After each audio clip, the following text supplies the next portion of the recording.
¿Cómo está? Comienza la agenda abierta de Telesur. Vamos a tratar dos temas fundamentales, entre otras informaciones evidentemente.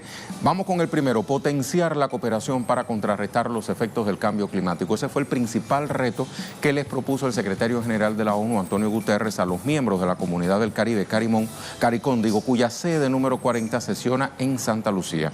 El alto funcionario llamó a frenar la contaminación, especialmente por los plásticos y bolsas de nylon que tanto daño hacen a la vida animal de mares, ríos y océanos. El evento cuenta con otros temas en agenda, como el mercado común del bloque, así también está la situación en Venezuela y Haití en la agenda de estas sesiones. En redes le vamos a consultar entonces lo que ve aquí en pantalla.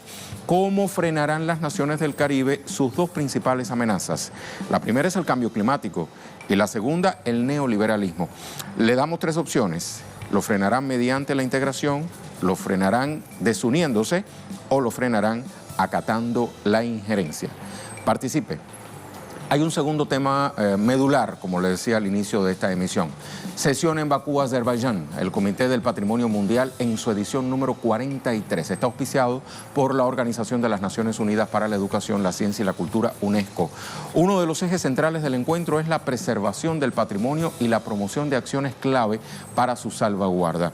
Nos preguntamos cuánto han impactado las guerras recientes en países de Oriente Medio, por ejemplo, en el patrimonio, tanto tangible como intangible de estas naciones.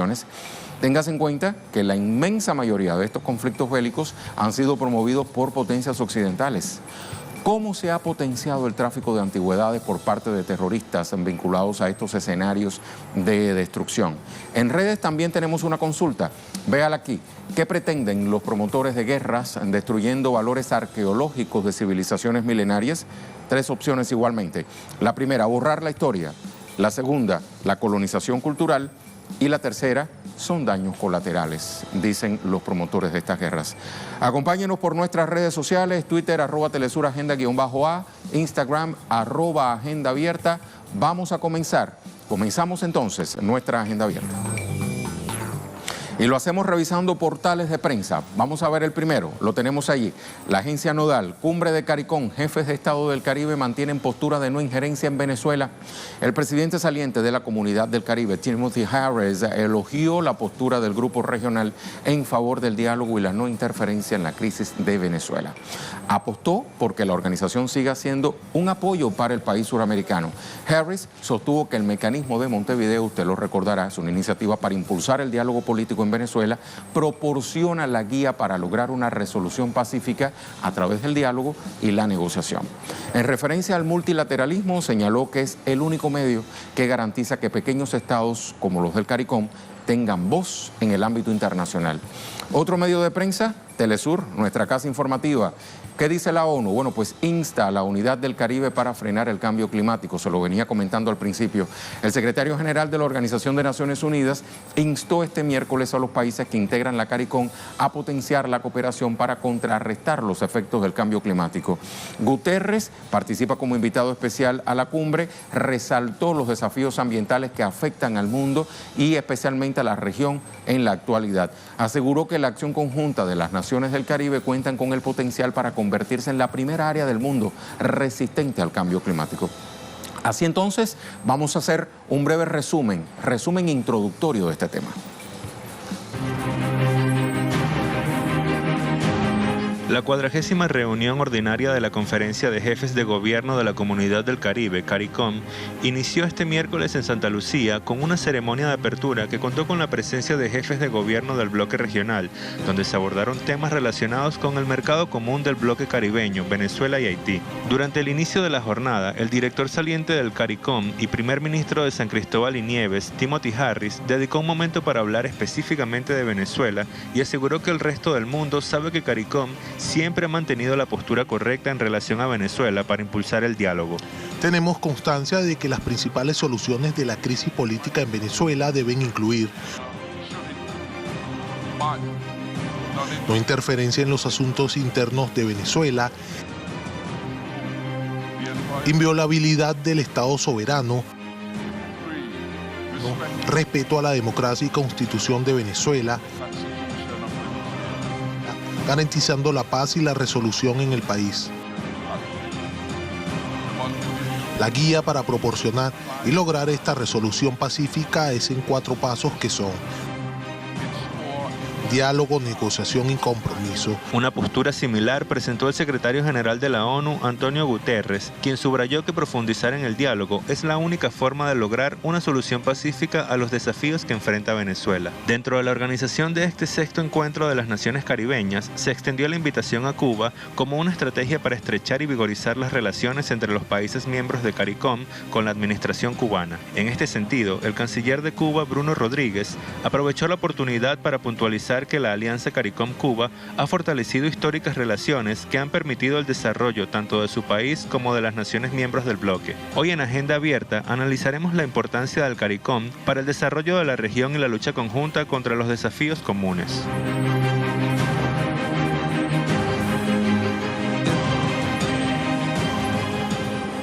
El momento es oportuno también para repasar aspectos relacionados con este bloque regional.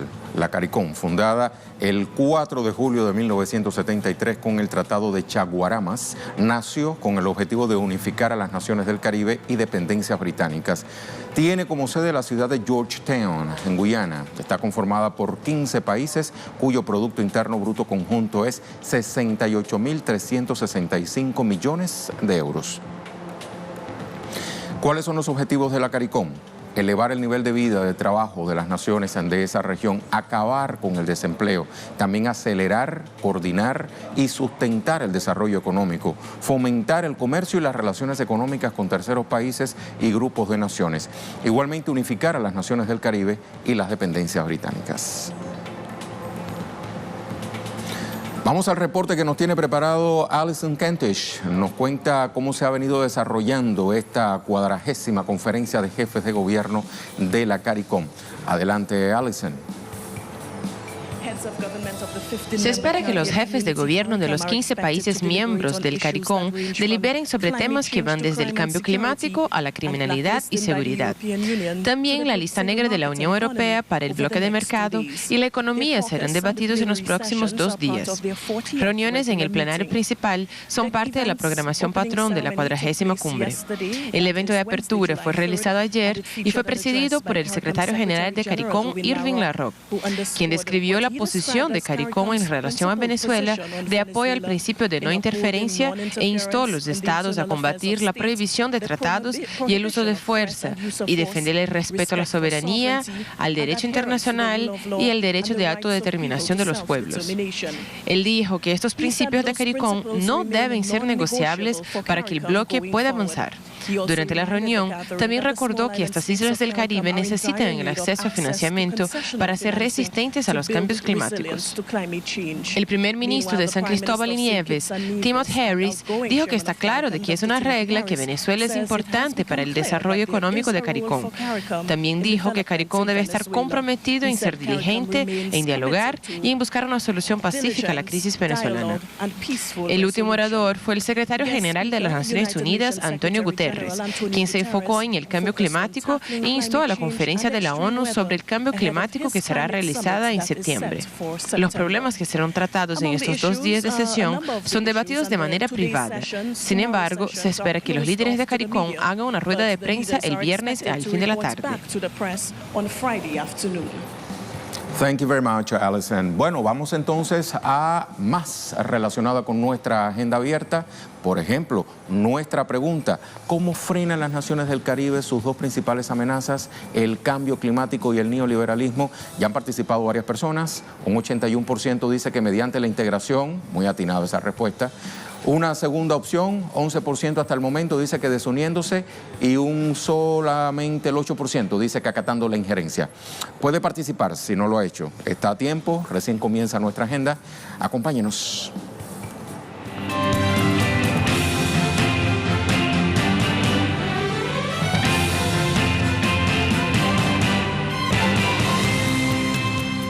Así es, le presentamos nuestro segmento Vidas. Gladys Urbina, artesana venezolana, comenzó sus creaciones en el año 1960, cuando apenas era una niña. Con sus manos amorosas hace arte con hilos, telas, semillas, piedras de cuarzo. Es una mezcla de colores que logra transmitir emociones. Vamos a conocer más sobre el trabajo de esta emprendedora. La artesana venezolana Gladys Urbina teje desde hace muchos años y combina hilos, telas, semillas y piedras cuarzo para crear collares, zarcillos y prendas de vestir. Para ella, respetar la naturaleza es importante y sumar energías positivas también. Bueno, los pueblos del mundo pienso que tenemos que unirnos. Todos los creadores estamos vinculados de alguna manera, hay una conexión entre todos los creadores del mundo y nosotros tenemos que dar mucho amor porque cuando hay arte, todas las guerras del mundo acaban. La mezcla de colores de Gladys Urbina dio paso a Mezclote, su marca personal, una iniciativa que también impulsa un taller de elaboración de collares y convoca a tejedoras del país a crear cosas nuevas. Ya ve, conocimos las creaciones de Gladys. Vamos a una pausa en nuestra agenda abierta. En breve estamos de regreso.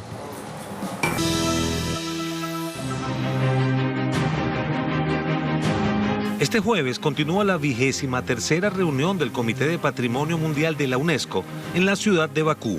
El objetivo de este encuentro está marcado por la creciente preocupación de los gobiernos ante la destrucción, saqueo y tráfico ilegal de reliquias arqueológicas, pilares para la conformación de la identidad cultural de los pueblos.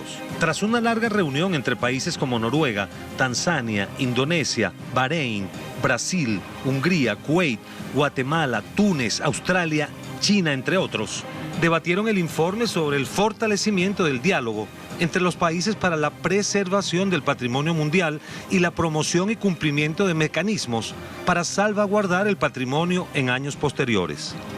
Además, denunciaron el peligro de este asalto a la identidad histórica que esconde diversos objetivos políticos, ventajas estratégicas y grandes ganancias. Hoy en Agenda Abierta analizaremos las consecuencias de estos ataques y visibilizaremos cómo detrás del saqueo y la destrucción se encuentran los intereses geopolíticos de algunas potencias occidentales. Ese es nuestro segundo tema. Vamos a presentarle una lista a continuación de los monumentos únicos que han sido destrozados por el grupo terrorista autodenominado Estado Islámico. La ciudad antigua de Alepo, eso es en Siria, durante siglos fue centro urbano, comercial y cultural más importante de esa nación árabe. Alberga la gran mezquita de Omeya, el mercado cubierto de Suq al-Madina, y hoy solo quedan los escombros a raíz del conflicto auspiciado por países occidentales. El Museo de Palmira, descrito por la UNESCO como un oasis en el desierto sirio, fue tomado por ISIS, la sigla que identifica al Estado Islámico, en el contexto de que estos terroristas denominaron limpieza cultural. Causó la destrucción del templo de Baal Shemina, dios semítico de las tormentas, las lluvias y la fertilidad. El templo de Bel, de 2000 años de antigüedad, considerado una de las reliquias más importantes del mundo.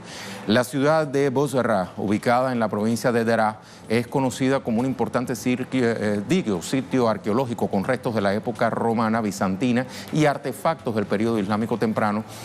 Además acoge un teatro romano construido en el siglo II, después de Cristo o después de nuestra era, como también se le conoce. La mezquita de Al-Omari, que data del año 720, sufrieron estos sitios interminables bombardeos y combates. Les causaron daños parciales. Informes ofrecidos por el gobierno sirio sostienen que varios museos sirios han sido saqueados y los terroristas se lucran con el comercio de antigüedades, utilizan los beneficios para la adquisición de armamentos. A Siria nos vamos justamente con Hisham Wenus. Él ha vivido, ha participado como testigo ocular de esta destrucción. ¿Cómo estás, Hisham? Lo decía la audiencia, tú has tenido la oportunidad, desafortunadamente, de reportar para Telesur justo esta destrucción, ¿no?, en sitios emblemáticos de esta cultura milenaria. Desde tu perspectiva como sirio, pero además como periodista, ¿qué nos puedes agregar? Sí, buenos días, Rey. Saludos, amables televidentes. Hay que destacar en primer lugar que 7 civilizaciones han pasado por Siria a lo largo de 10.000 años, que han dejado un enorme patrimonio cultural, una riqueza de la humanidad de incalculable valor en diferentes partes de Siria. Hay alrededor de 758 sitios arqueológicos en todo el país, en diferentes ciudades y provincias del país, y realmente estos sitios albergan reliquias y monumentos históricos de gran valor y en la gran mayoría de estos sitios lamentablemente han sido el blanco de destrucción y saqueo sistemático por parte de los terroristas del llamado Estado Islámico y también los terroristas del Frente al-Nusra y otras agrupaciones extremistas que utilizaban este método para el contrabando de las reliquias y así para financiar la guerra terrorista impuesta desde el extranjero sobre Siria. Le informamos que en este sentido realmente que los terroristas del Daesh tomaron la ciudad de Palmira en 2 ocasiones. En 2 ocasiones fue liberada esta ciudad, pero lamentablemente han destruido el Templo Bel, que data de 2000 años de edad, y también los cementerios de torres, tipo torres en Palmira, y asimismo han destruido la calle, el Arco de la Victoria y también parte del anfiteatro romano en Palmira. Es una gran pérdida no tan solo para Siria, sino para toda la humanidad, sobre todo porque esta ciudad es considerada como patrimonio de la humanidad por la UNESCO. Lo mismo ocurrió en la ciudad o el casco histórico de la ciudad de Alepo, que es la capital industrial de Siria, donde fueron destruidos los monumentos, sobre todo el mercado cubierto, que fue quemado, y también el minarete de la mezquita de los Umayyas en Alepo, y asimismo parte de la ciudadela de Alepo y el casco histórico de esta ciudad. Recientemente el gobierno sirio afirmó que ha sido rehabilitado y restaurado el mercado cubierto, 4 mercados que han sido rehabilitados en Alepo y reabrieron sus puertas, donde hay 199 comercios especializados que volvieron a funcionar gracias a este trabajo con el apoyo realmente del Programa de Desarrollo de Naciones Unidas y el Ayuntamiento de Alepo y la Unión de Artesanos y la Cámara de Comercio de Alepo. También hay que destacar que los ataques terroristas alcanzaron el crack de los caballeros en la provincia central de Homs, y este crack también considerado patrimonio de la humanidad. Y lo mismo ocurrió en la provincia de Daraa, al sur del país, en la ciudad de Busra, y también hay que destacar que esto ocurrió también en la provincia de Deir ez-Zor, al noreste del país.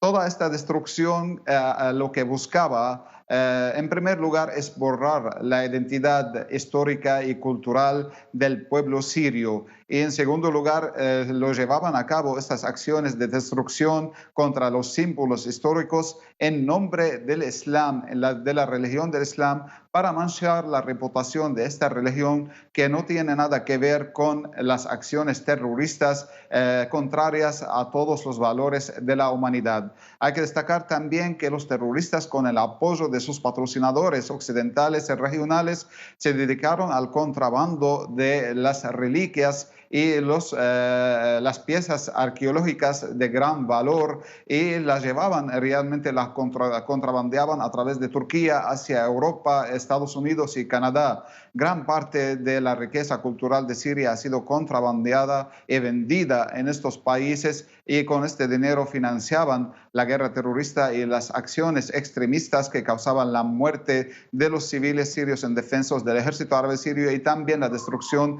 de la infraestructura del país. Hay un elemento muy importante en este sentido, son las excavaciones clandestinas que han llevado a cabo en estos sitios arqueológicos, y también estas excavaciones dieron por resultado el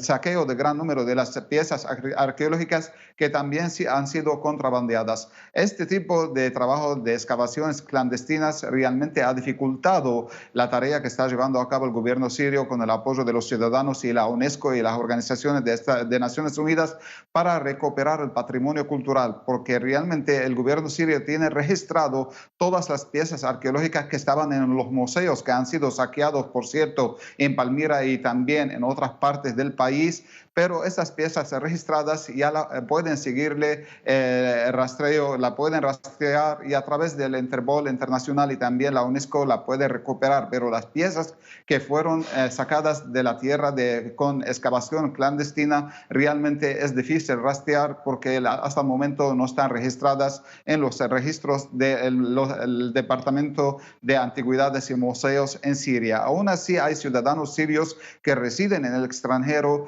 que cuando ven algunas piezas arqueológicas de su país en los museos de los países occidentales proceden a comprarla realmente y con un sentimiento patriótico la devuelven a Siria, como ocurrió recientemente cuando un ciudadano residente en Italia, que es un ciudadano sirio, compró 2 puertas de 500 años de edad que estaban exhibidos en un museo en Italia realmente y las devolvió al país. También existe el trabajo que se está llevando a cabo por parte de las autoridades para la restauración y rehabilitación de las zonas destruidas y de las reliquias dañadas y lo están llevando a cabo con el apoyo de expertos de Naciones Unidas y la UNESCO y asimismo con herramientas y también materiales propios y elementales y primarios porque realmente el bloqueo impide que Siria pueda obtener los equipos y los materiales necesarios para la restauración y rehabilitación de estas reliquias. Esto ocurrió también en Irak, al igual que en Siria y en otros países de la región y por detrás de toda esta situación, además de borrar la identidad cultural de estos países, también está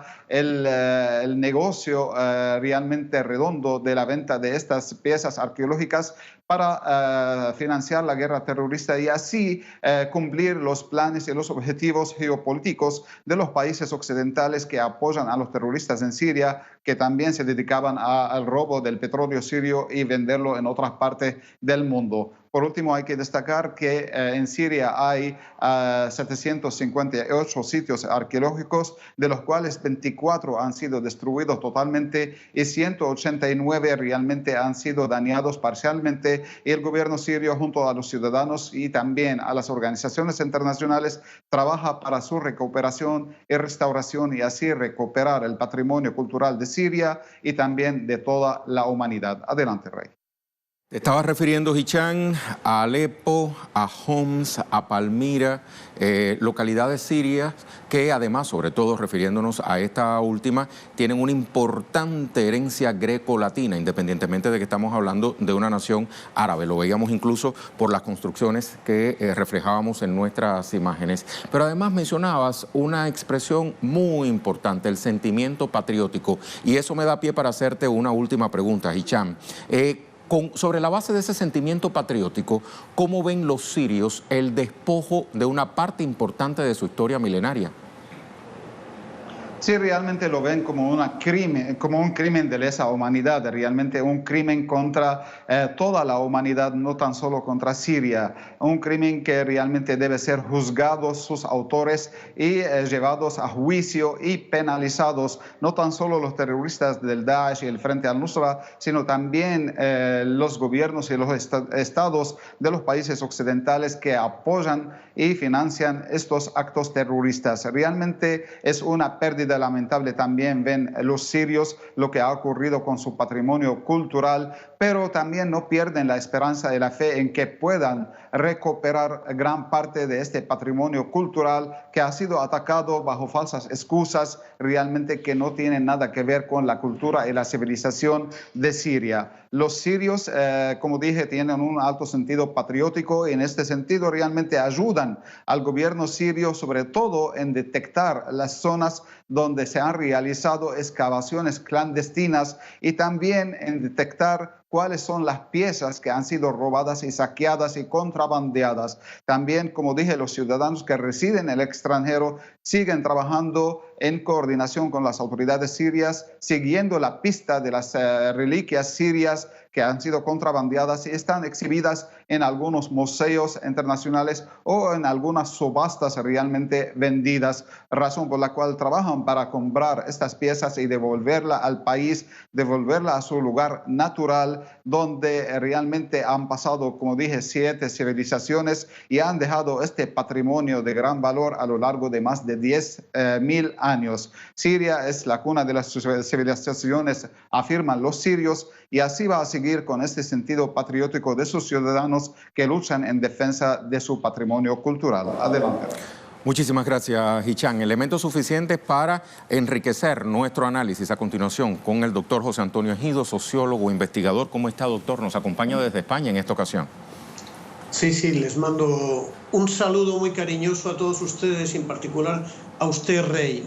Gracias por la invitación. Gracias a usted por estar con nosotros. Estábamos escuchando las declaraciones de nuestro corresponsal para Medio Oriente, Hicham Wannous, asentado en Damasco, Siria, nada más y nada menos, la cuna de las civilizaciones, como decía él orgullosamente. Pero además, él, con sentimiento patriótico, describía esa desolación que ha dejado el autodenominado Estado Islámico, por solo mencionar un grupo terrorista, en ciudades importantes de ese país. Ese es el tema de nuestro análisis, doctor. ¿Usted cómo lo ve? Sobre la base incluso de la pregunta que tenemos también en redes, ¿qué pretenden los promotores de las guerras destruyendo valores arqueológicos de civilizaciones milenarias como es el caso de Siria? Veíamos a Siria, también tenemos a Irak, entre otras naciones, sobre todo del Oriente Medio, y también coincidentemente estamos hablando de guerras que en su inmensa mayoría han sido impulsadas por potencias de Occidente, doctor.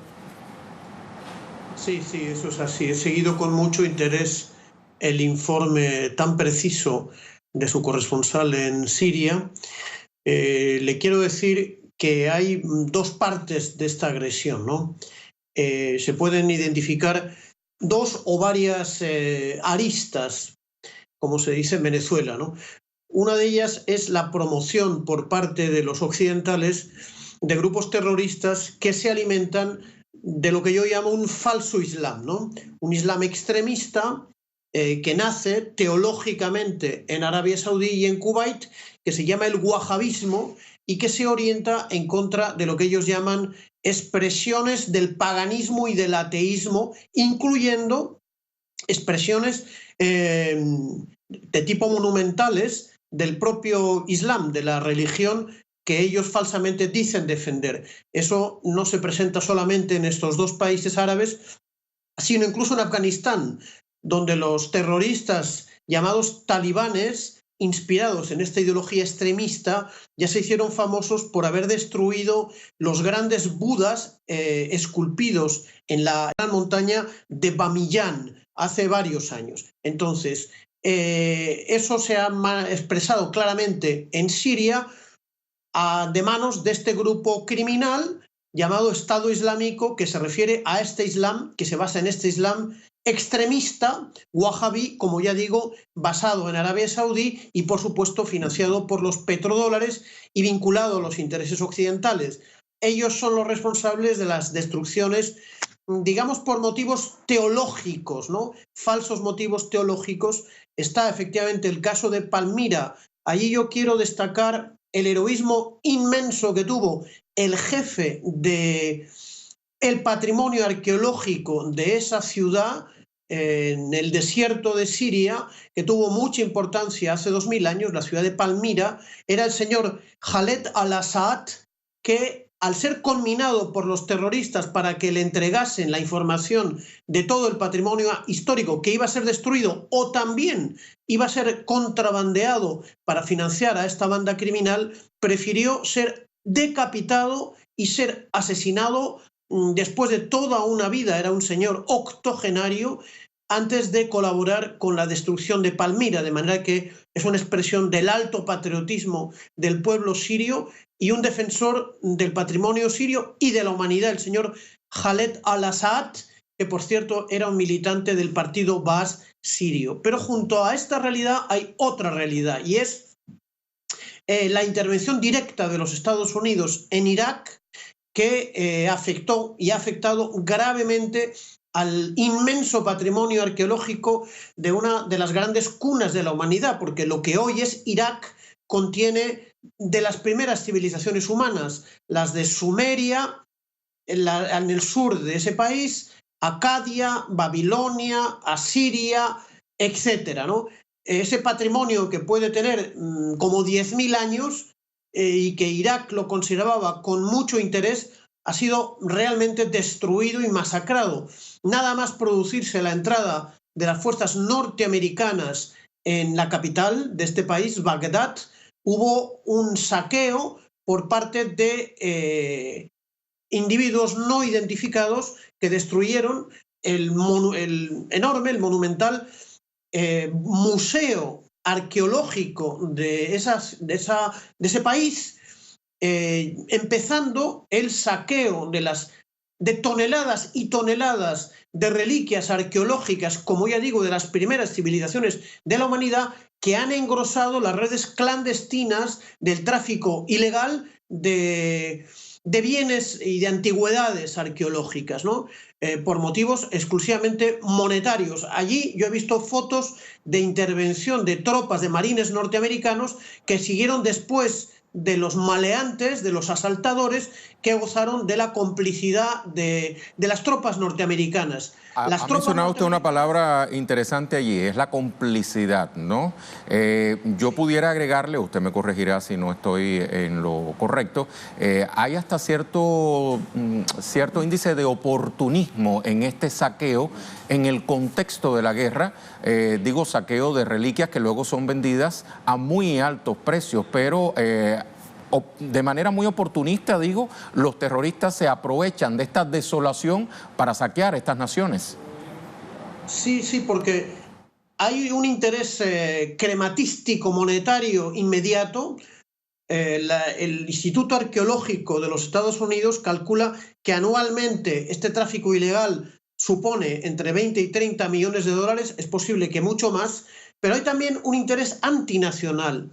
Así como el régimen de Saddam Hussein del Baas iraquí procuraba preservar la identidad nacional construyendo museos, aumentando el presupuesto de las investigaciones científicas, arqueológicas, históricas, para, como digo, reforzar la identidad nacional de este país, los Estados Unidos han hecho lo contrario, destruir la identidad nacional, destruyendo el patrimonio arqueológico. Y esta realidad la vemos también en Siria, donde lo que se trataba era de destruir el Estado, destruir la sociedad y, por lo tanto, destruir la identidad nacional. O sea que hay dos variantes. Y, por supuesto, los Estados Unidos y los occidentales han visto con mucha simpatía también los falsos intereses religiosos que yo mencionaba antes de estos grupos criminales, Al-Qaeda, Hermanos Musulmanes, Daesh, Estado Islámico, que han aniquilado un patrimonio inmenso, afectando al conocimiento del pasado de la especie humana directamente, ¿no? En este contexto, ¿cuál es el papel que le corresponde a organismos como, por ejemplo, la UNESCO, doctor? Hombre, la UNESCO debería, desde luego, proceder penalmente contra los responsables de estos atropellos y luego apoyar a las autoridades locales para preservar este inmenso patrimonio que sigue existiendo, y por otro lado apoyar al país que no ha sido todavía invadido, vecino de estos, que contiene un patrimonio igual de rico. Me estoy refiriendo a la República Islámica de Irán, sobre el que los norteamericanos y los occidentales amenazan también con intervenciones que tendrían el mismo resultado catastrófico en lo correspondiente al patrimonio arqueológico. De manera que en el caso de Irán todavía estamos a tiempo de preservar tanto la paz como el tema que nos ocupa de hoy, es el preservar los restos de este pasado glorioso de la humanidad. Incluso la ciencia arqueológica señala que en el sur de Irán existe otra nueva Mesopotamia y una riqueza arqueológica aún no todavía suficientemente explotada. Todo esto sería arrasado, como lo ha sido en Irak y parcialmente en Siria, y también a las instituciones internacionales les toca prevenir la paz, y a las potencias y a los países y a las sociedades que realmente quieren detener la extensión de la guerra en Oriente Medio, que es lo que buscan los Estados Unidos y las otras potencias colonialistas, ¿no? O sea, que lo que pretenden es además la imposición de una pseudocultura, una cultura neoliberal en esas naciones que desde milenios, desde hace siglos, tenían una cultura propia, han tenido una cultura propia. Sin duda, sin duda. Cada una de las comunidades religiosas y culturales que forman estos países ha sufrido la destrucción de su patrimonio y, por lo tanto, parcialmente la de su identidad, ¿no? Recordemos que el ataque terrible que tuvo la pequeña ciudad cristiana de Maalula en el este de Siria, en el oeste de Siria, mejor dicho, que es una de las primeras ciudades cristianas del mundo. También molesta a los occidentales que presumen de ser cristianos que en estos países haya nacido el primer cristianismo, y eso me refiero por la cercanía que tiene esta religión supuestamente a los occidentales. Trataban de destruir el patrimonio conjunto que es tan rico y que pertenece a todas las comunidades que han vivido fraternalmente durante miles de años y que hoy se ven enfrentadas a las dificultades derivadas de esta intervención militar y terrorista, ¿no? Doctor, como siempre, 1.000.000 de gracias por estas reflexiones que le regala Telesur con frecuencia. Hasta muy pronto. Un abrazo muy grande a Telesur. Un abrazo. Gracias. Vamos a recordarle a nuestra audiencia que hay una pregunta en redes sociales. ¿Qué pretenden los promotores de guerras destruyendo valores arqueológicos de civilizaciones milenarias? El 48% de los que hasta ahora han participado dicen que lo que pretenden es borrar la historia, muy en sintonía con lo que nos decía el doctor. 36% dice que lo que pretenden es la colonización cultural y un 16% dicen que son meros daños colaterales. Vamos a ir a la pausa, pero lo vamos a hacer de una manera singular hoy. Le propongo recordar ese concierto que ofreciera la Orquesta Sinfónica Rusa justamente en el Anfiteatro de Palmira hace ya unos 2 años, aproximadamente 2 o 3 años, en solidaridad con el pueblo sirio, haciendo un llamado al mundo al rescate y conservación de los valores patrimoniales.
En esta parte de la agenda abierta le propongo hacer un recorrido informativo por otros temas. Por ejemplo, Colombia. José Manuel Jiménez nos tiene también actualización respecto a el desconocimiento que se tiene del lugar donde se podría encontrar en este minuto el congresista Jesús Santrich. Vamos a enlazar con él entonces. José Manuel, buenos días. Cuéntanos.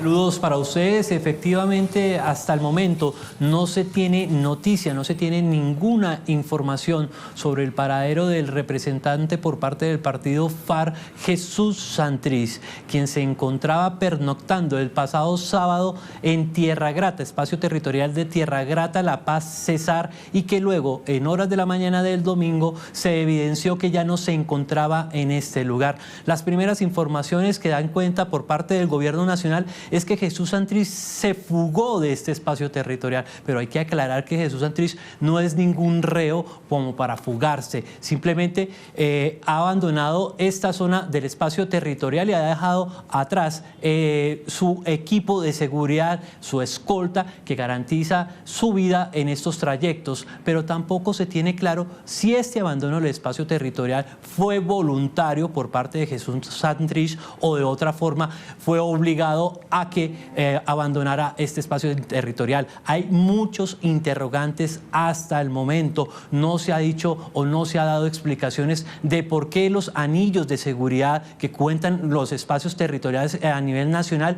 no se dieron cuenta del abandono de Jesús Santrich de esta zona del país. Tampoco se ha explicado por qué el gobierno nacional no ha alertado a las autoridades para hacer una búsqueda, un rastreo de Jesús Santrich Santrich, porque también cabe la posibilidad de que haya sido desaparecido o secuestrado, como lo afirman algunas fuentes cercanas a Telesur. Eso no se ha podido comprobar y el gobierno nacional está guardando silencio y enfoca todas las miradas, todos los reflectores hacia que Jesús Santrich le ha faltado a la paz y que Jesús Santrich le ha faltado a la justicia y a las víctimas. Se espera que en los próximos días Jesús Santrich pueda aparecer y pueda dar su versión de por qué o qué ha sucedido mejor bajo estos últimos días y por qué es su ausencia. Igualmente se espera que el próximo martes 9 de julio asista a la audiencia citada por la Corte Suprema de Justicia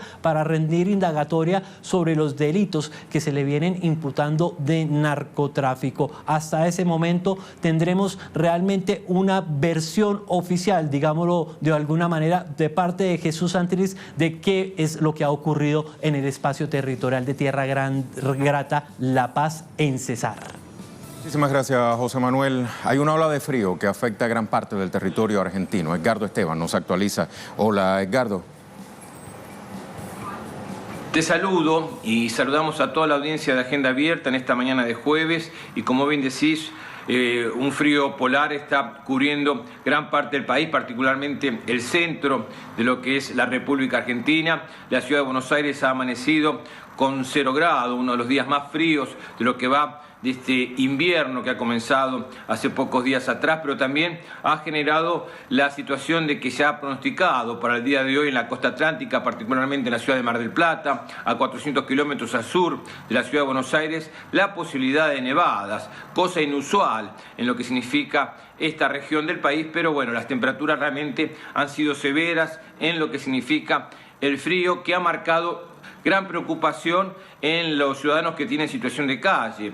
Hace pocos días atrás, a tan solo 4 cuadras de la Casa de Gobierno, falleció una persona que estaba durmiendo en las calles y que murió como consecuencia de las bajas temperaturas. Eso generó alarma y preocupación, no por el gobierno de Mauricio Macri, sino por organizaciones que han propuesto, por ejemplo, que en el día de ayer el Club Atlético River Plate abría sus puertas para darle un techo, albergue justamente a estos ciudadanos que están en situación de calle, también darle un plato de comida, y se ha convocado a que se donen frazadas y elementos justamente para proteger del frío a aquellos ciudadanos que están pasando una situación compleja por las bajas temperaturas que van a prolongarse por varios días más en la República Argentina.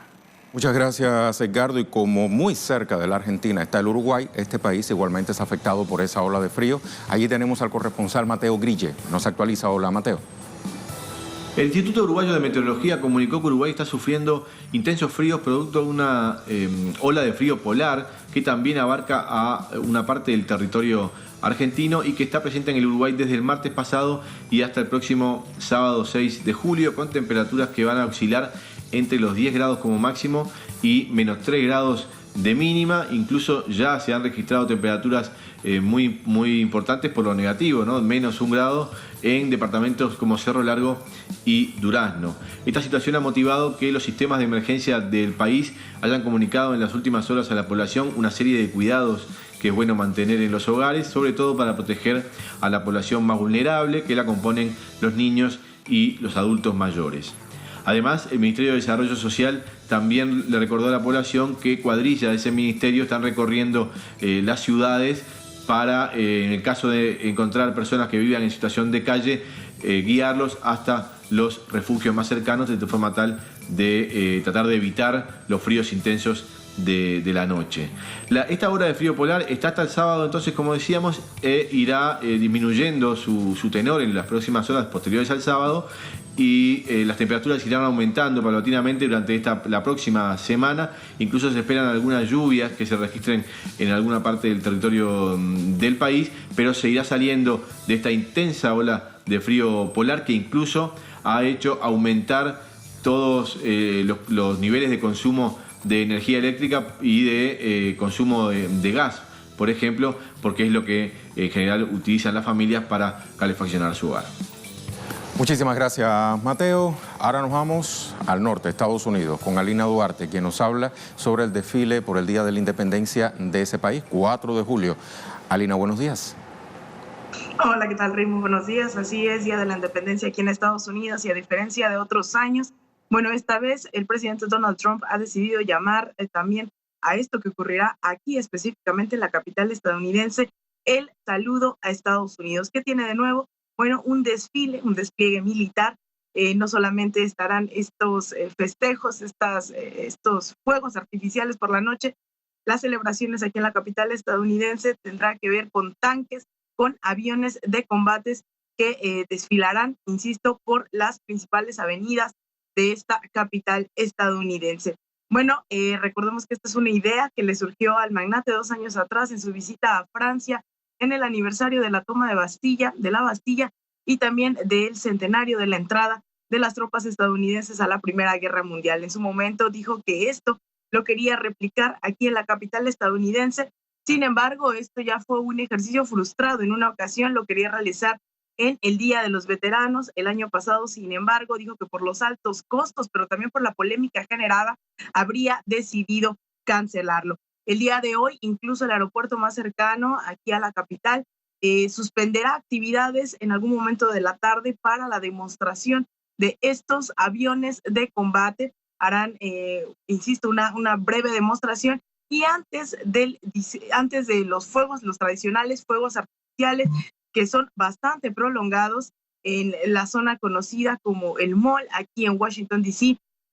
Antes de eso, el presidente dijo va a dar un discurso, razón por la cual ha sido tan polémico y tan criticado, ya que dicen que ha convertido esta celebración nacional en un mitin político, y es que recordemos que en semanas pasadas formalmente ya anunció su deseo de competir por la reelección, incluso su candidatura oficial a la reelección en noviembre del 2020. Sin embargo, también se esperan protestas. Este globo grande, esta imagen de Donald Trump vestido de bebé, logró conseguir el permiso para volar en esta misma zona en donde se realizarán estos fuegos artificiales. Aquí en la capital estadounidense no está permitido volar absolutamente ningún objeto. Sin embargo, la organización Code Pink logró que esto pudiera llevarse a cabo. Recordemos que es una imagen también que se hizo famosa en las protestas en Londres cuando el magnate visitó precisamente Inglaterra. Esto ocurrirá también en la tarde aquí en Washington, D.C. Nosotros les traeremos los pormenores durante todo el día. Una pregunta que salta ahí, Alina, no para que la responda, sino para que quede ahí sobre el tintero. ¿Día de la Independencia de qué? ¿Ah? Muchísimas gracias. Hasta la próxima. Alina Duarte, directamente desde Washington, D.C. Y aterrizamos en nuestro estudio porque es el momento de los deportes en Copa América, que ya se está finalizando prácticamente. ¿Cómo está, José Daniel? Hola, un placer saludarte, Rey. Así está en la recta final de la Copa América. Tenemos al segundo finalista, Perú, ante todos los pronósticos realmente, porque no lo demostrado en la fase de grupos no fue lo que ha demostrado en el partido de anoche, donde jugó un partido redondo y le ganó a Chile. Adelante entonces con el desarrollo. Listo, muchas gracias. Arrancamos esta entrega deportiva con la victoria de la selección peruana, 3-0 frente a Chile en el segundo partido de las semifinales de la Copa América. Los incas dieron un golpe sobre la mesa, logrando una goleada sorpresiva y contundente ante una selección chilena que nada pudo hacer ante la muralla defensiva de la blanquirroja. Edison Flores inauguró el marcador al minuto 21, aprovechando un rebote en el área grande. Yosimar Yotun aumentó la ventaja al 38, valiéndose de una errática salida del arquero Gabriel Arias y la mandó a guardar con el arco desprotegido. Pedro Galese sacó de todo en el segundo tiempo, inclusive un flojo penal de Eduardo Vargas, y los chilenos no lograron batir al meta peruano. Paolo Guerrero, cuando no Paolo, cerró el marcador al minuto 91 con el tercer gol de la noche para sellar la goleada sobre la roja. El segundo partido de las semifinales de la Copa Mundial Femenina entre las selecciones de Suecia y Países Bajos se alargó hasta el tiempo extra, luego de pactar un empate a 0 en los 90 minutos reglamentarios. La primera parte culminó sin mayores contratiempos para ambos equipos. Sin embargo, en el complemento cambió la dinámica del partido y Suecia por poco logra la ventaja al minuto 55 con un remate de Nila Fischer que se estrelló en el palo izquierdo de la golera holandesa. Al 64, Vivian Miedema tuvo el gol de la escuadra naranja, pero su cabezazo se estrelló en el larguero al ser desviado por la arquera Hedvig Lindahl. Los minutos finales fueron de mucha transición en el mediocampo y pocas ocasiones claras, llevando el encuentro al extratiempo, en el que los Países Bajos marcaron el tanto de la victoria al minuto 99 por medio de Jackie Groenen, encaminando a la Naranja Mecánica a su primera final en la historia de este certamen. Y ahora pasamos a la Copa Oro, donde Estados Unidos consiguió su pase a la final de este certamen continental al vencer a Jamaica 3-1. Weston McKennie abrió el marcador a los 9 minutos, mientras que su compañero de selección Christian Pulisic a los 52 minutos amplió la pizarra, anotando el gol 900 en la historia del certamen. A los 69, Shamar Nicholson descontaría para los Reggae Boys, siendo el primer gol que recibe el arco de las barras y las estrellas en todo el torneo. Sin embargo, Pulisic anotaría el tercero del elenco norteamericano y el segundo en su cuenta personal. Una victoria que conduce a Estados Unidos a disputar la final nuevamente ante México este domingo en el Soldier Field de Chicago. El tenista argentino Guido Pella volvió a dar otra demostración de gran talento en el Grand Slam de Wimbledon al derrotar al italiano Andrea Seppi en la segunda ronda del torneo. Pella dominó ampliamente el duelo 6-4, 4-6, 4-6, 7-5 y 6-1 durante más de 3 horas y media que duró el encuentro, haciendo 9 aces que fueron claves para conseguir puntos, aunque Seppi realizó 16 en el mismo, sobre todo en la mitad del compromiso, que fue cuando la raqueta europea casi empareja el marcador. Fue en los break points donde Pella pudo conseguir mejorar la pizarra a su favor y luego de eso controlar el resultado a su antojo para llevarse el triunfo que lo coloca en los octavos de final. Ahora jugará ante el sudafricano Kevin Anderson, quien es el cuarto sembrado del certamen. Cambiamos de tema y es que Inglaterra clasificó a los playoffs en el Campeonato Mundial de Cricket que se disputa en el Reino Unido al vencer a Nueva Zelanda 305-8 carreras por 186. Un encuentro definido por un amplio marcador de 119 anotaciones de diferencia, siendo uno de los resultados más amplios en lo que marcha del Mundial. Johnny Beartown produjo 106 carreras para llevar a su combinado nacional al triunfo y con ello a la clasificación de la siguiente instancia. Por el elenco oceánico, Tom Leaden fue el más destacado con el bate y fueron hasta más colectivos a la ofensiva, pero no les alcanzó a tal punto que ni siquiera terminaron de enfrentar a los 50 wickets disponibles por los ingleses. Y con esto finalizamos el segmento de deportes y regreso contigo, Rey. Muchísimas gracias, José Daniel. Cargadito el segmento deportivo. Bastante. Desde fútbol hasta cricket. Hasta cricket, el Mundial de Cricket tenemos aquí en el Muy bien, excelente. Bueno, te deseo tengas una feliz jornada. Muchas gracias, Rey. Lo propio, también usted. Gracias por estar con la Agenda Abierta, gracias por estar con Telesur, la señal informativa de América Latina y el Caribe para el mundo.